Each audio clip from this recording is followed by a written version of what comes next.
नाव घेतल्यानंतर सुद्धा त्या व्यक्तीचे नावावर गुन्हे दाखल होत नाही। याच्या मागे इथल्या सत्ताधाऱ्या लोकांची नातेवाईक त्या सगळ्या प्रकरणामध्ये आहेत आणि त्याला दाबण्यासाठी हे विभाग पूर्णपणे काम करतोय। माझ्या नागरिकांना एक हात जोडून विनंती आहे, न्याय मागण्याच्या वेगवेगळ्या पद्धती असतात आणि हे जे आज आपण बसलेलो आहोत ती देखील एक पद्धत आहे आणि ही शांत बसून मागलेली पद्धत यांच्या छातड्यावर घाम फोडण्यासाठी पुरेसा आहे।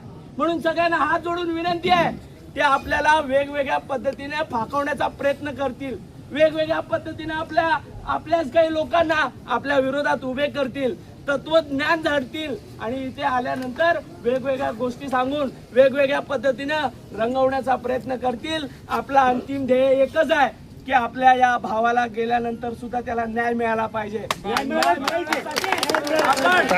शांत पद्धतीने इथे बसलेलो राहू आणि एक मागणी सगळ्याची फार महत्वाची आहे, त्यांनी आपल्याकडनं 3 दिवस मागितले आहेत ना, 4 दिवस देऊ पण इथेच बसलेलो राहू। आपण त्या भावाची अंत्यविधी करणार नाही जेव्हापर्यंत आमच्या त्या बंधूला न्याय मिळत नाही। इथला एकही माणूस कुठेच जाणार नाही। पाहूयात तुम्ही किती या पद्धतीने हुकुमशाही पद्धतीने आम्हाला दाबण्याचा प्रयत्न करतात। अहो त्या कंपन्यांमध्ये माणसाला मारण्याची परंपरा तुम्ही उभी करून दिली आहे।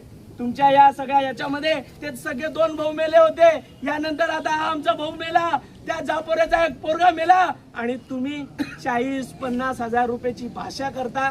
तुम्हाला काय बोलावं ते शब्द नाही। त्या आईचं तुम्हाला श्राप लागेल जर तुम्ही त्यांना न्याय मिळवून दिला नाही। अहो ते पुढाऱ्यांच्या प्रति कोणी बोललं तर ते सगळे बाया घेऊन इथे येतात गुन्हे दाखल करायला। त्या पुढाऱ्यांमधला एक पुढारी इथे आला नाही। माणूस मेल्यानंतर सुद्धा तुमच्या संवेदना जागत नसतील तर तुमच्यावर आम्ही थू करतो आणि हा माणूस म्हणून तुम्ही माणूस तर म्हणण्याचे लायकीचेच नाही पण सत्ताधारी देखील म्हणण्याचे लायकीचे नाही। आमच्या लोकांना आमच्या या बंधूला न्याय मिळाला नाही तर सगळ्यांना हात जोडून विनंती आहे, आपण इथेच बसून राहू आणि बघूयात इनमें कितना जोर है, हम भी देख लेंगे फिर। जय हिंद, जय महाराष्ट्र।